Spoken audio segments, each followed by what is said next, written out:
ሲፈን እና ጀሪ የማይታመን ነገር ሰርተዋል። ሲፈን እንግዲህ የጀሪ ጓደኛ እንደመሆኗ ከናምነን ቤት ለመግባት ቀላል መንገድ አግኝታለች።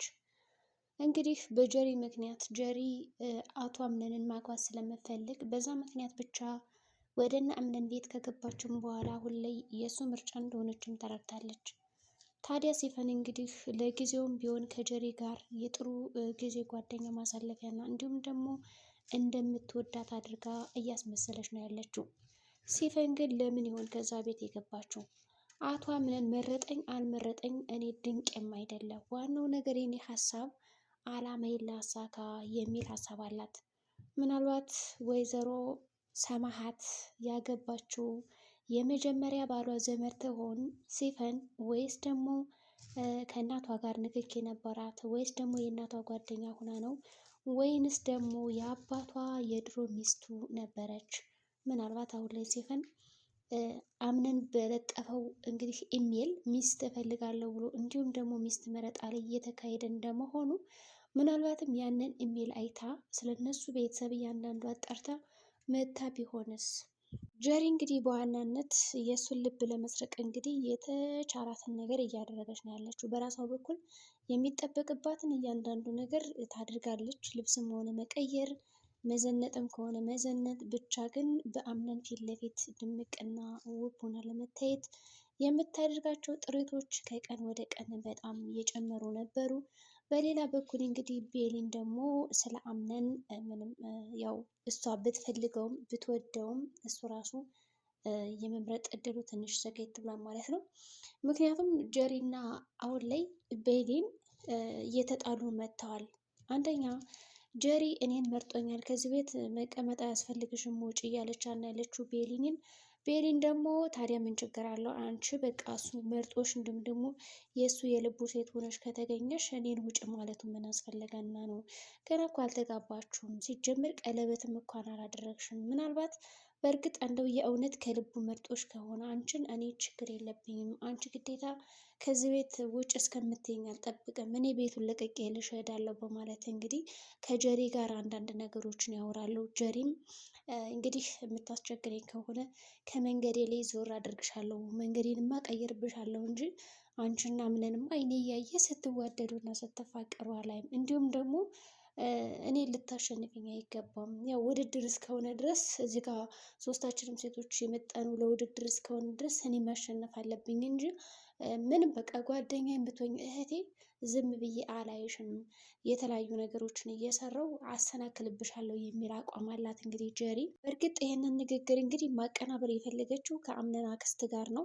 የአምነን አክስትና ወይዘሮ ሰማት ደግሞ በጣም ጥላቻ ናቸው። ምክንያቱም ወደዛ ቤት ስትመለስ ራሱ ወይዘሮ ሰማት በጣም ነበር የደነገጠችው። ምክንያቱም ይቺ ሴትዮ በህይወት እንዴት ልትተርፍ ቻለች? አለች እንዴት? አልሞተችም እንዴት? በአሁንማ እንደውም አፈር ከዱቄት ነው ማደርጋት እንጂ ወደዚህ ህይወቴማ ተመልሳ መታ ህይወቴ እንድታበላሸው አልፈቅድም ትላለች። ስለዚህ ወይዘሮ ሰማዕትና የአምነን አክስት ምን አገናኛቸው? ለፉክክር እና ለጠብስ ያደረሳቸው ነገር ምን ሊሆን ይችላል? ምናልባት እንግዲህ የአምነን አክስት በጣም ብዙ ሚስጥሮችን ታውቃለች ብዬ አስባለሁ።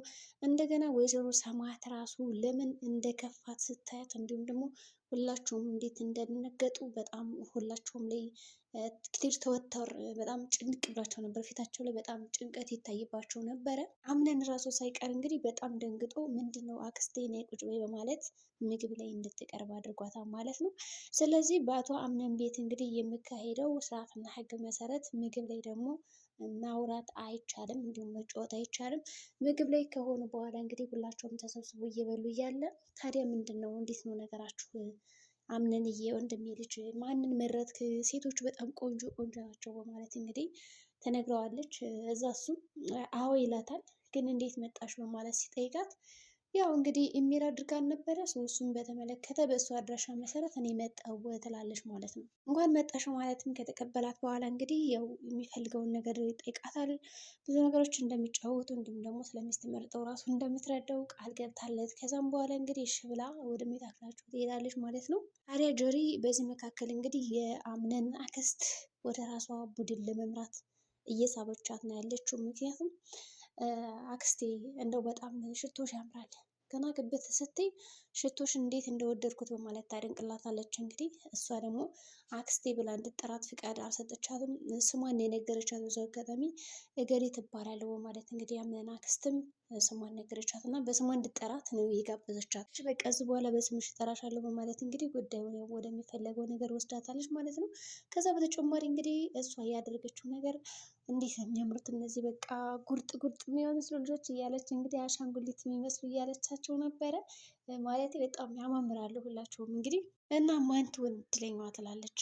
በእርግጥ የአምነን አክስት ሲፈንን እንዲያገባት አትፈልግም። ምክንያቱም አሁን ላይ ሲፈን ቀንደኛ ጠላቷ ሆናለች። እንግዲህ ለጀሪ ጀሪ እና ደግሞ የአምነን አክስት አሁን ላይ በአንድ ቡድን ሆነው እየተፎካከሩ ይገኛሉ። እንደገና ደግሞ ሰማዕትን ምን አለ አሁን ሴት አድርገሽ ብትገይልኝ እንደዚህ እንደው በተግባር ራሱ ብታሳይ ትላታለች። እንግዲህ የአምነን አክስት እንግዲህ እናቱን አትወዳትም። ይህ ሊሆንበት የቻለበት ምክንያት አለ ብለን እናስባለን። ግን የሆነ የተደበቀ ሚስጥር አለ። የአምነን እናትና አክስቱ ለምን አይዋደዱም? ሰማዕት ስታያት እዛ ቤት በጣም ነው እንግዲህ ከው ያለችው። እሷም እንግዲህ ፈታ ብላ በቃ በሳቅ በደስታ ምናምን የገባች ማለት ነው። አላስነቃችም እንደፈራች እናቱ እና አሁን ላይ ደግሞ አምነን እንግዲህ ከሌላ የተወለደ ወንድም እንዳለው ደርሶበታል። በዚህም እንግዲህ በትራስ አፍኖ ሊገላት ነበር። የሚያሳዝነው ነገር እናቱን እንግዲህ ወይዘሮ ሰማያትም አምነን ተረጋጋ ላስረዳው ማለት ጊዜ ሰጥቷት እንድታስረዳው እየጠበቀችው ነበረ። በእርግጥ ያንን ፋይል እንግዲህ ወደ መኝታ ክፍል ወደ አምነን ወስዶ እንድታዩ ያደረገችው አክስቱ ናት ማለት ነው። ምንም እንኳን ሲፈን ቀድማ ያንን ወረቀት ያገኘችው ቢሆንም ግን ደግሞ ወደ አምነን ክፍል ሄዶ እንድትዋረድ ያደረገቻት እንግዲህ ያው የአምነን አክስት ናት። አሁን ላይ ሲፈን እዛ ቤት የገባችበት ትልቁ ሚስጥር ምንድን ነው? እንዲሁም ደግሞ እኮ ልክ እንደ አምነን አክስት ያንን ወረቀት ስትጠባበቅ ነበረ። በእርግጥም እዛ ወረቀት ላይ ምን ነገር እንደተጻፈበት እንኳን አላየችውም። ሰው ቀድማ ይቺ ሲፈንማ ይሄን ነገር ማወቅ የለባትም ብላ ነው የምታስበው። በእርግጥ እኔ አሁን ሳስበው ሲፈን አሁን ላይ አምነንን የመግባት ሀሳብ ፍላጎትም የላትም። ምክንያቱም ወንድም ስላለው ምናልባት እሱን አግብታ ከዚህ ቤት የመኖር ቻንሷ ከፍተኛ ሊሆን ይችላል። ጀሪ ግን አምነን ካላገባት ማን ሊያገባት ይችላል? እናም እንግዲህ በአንድ ጠረጴዛ ስር ቁጭ ብሎ ሴቶቹ ተሰባስበው ንጉሱ አንድ ሴቶቹ ደግሞ ብዙ ታዲያስ ማንም መረጥክ የሚል ጥያቄ ተመልሶ ተጠይቋል ማለት ነው። ሊንም እንግዲህ ደስተኛ ናት። እንዲሁም እያለቀሰችም ነበር እናቷ ናፍቃት። በዛ ቀስፈት እንግዲህ የራሷን ስታ ነበር የወደቀችው እና አልወደቀችም። በኋላ አምነን የሰው ያለ እያለ እየጮኸ ነበረ። አምነን ለዚህ ነበር ማለት ነው እንግዲህ ተመልሰሽ የመውደቅ ሀሳብ የለሽም ብሎ የጠይቃት ቤሊንን። እርግጥ እሷ አውቃ አይደለም ስታለቅስ እንደነበር ስራ ስትሰራ ነበር። እንዲሁም ፍቃድ ሰጥቷታል ከዛራ ጋር ሆና የቤቱን ስራ እንድታግዛት እንክብካቤ እንድታደርግ ማለት ነው። እናም የእሱን ትዕዛዝ በመቀበል ነው እንግዲህ ወደ ኪችንም ወደ ስራ መሄድ የፈለገችው። እናም ደግሞ በጣም ደግሞ ስለነበረ ነው ራሷን ስታ የወደቀችው። እንግዲህ ቤሊን ከወደቀች በኋላ አንስቶ ወደ መኝታ ክፍል ነው የወሰዳት። እንግዲህ በዚህም ጀሪ ትመለከተና በጣም ታብዳለች። እንዴት እኔን መርጦኝ አንስቶ እሷን ይታቀፋታል በማለት በአይነ ቁራኛ ስትመለከተው ነበረ። ሲፈንም እንግዲህ በራሷ በኩል የሚፈልጋትን ነገር እያደረገች ነው ያለችው። አምነን አክስትም እንግዲህ ጠላት ለማድረግ እየሞከረች ነው ያለችው። አሁን የቤቱ ቀንደኛ ጠላት በሴቶቹ ላይ ነገር እየጫረች ትገኛለች። ሰው መጨረሻቸው ምን ሊሆን ይችላል? ሰላም ጤና ይስጥልኝ ቻናል ቤተሰቦች፣ ለዚህ ቻናል አዲስ ከሆኑ ሰብስክራይብ ያድርገው። በቀጣይ ቪዲዮ እስከምንገናኝ መልካም ጊዜ ይሆንላችሁ።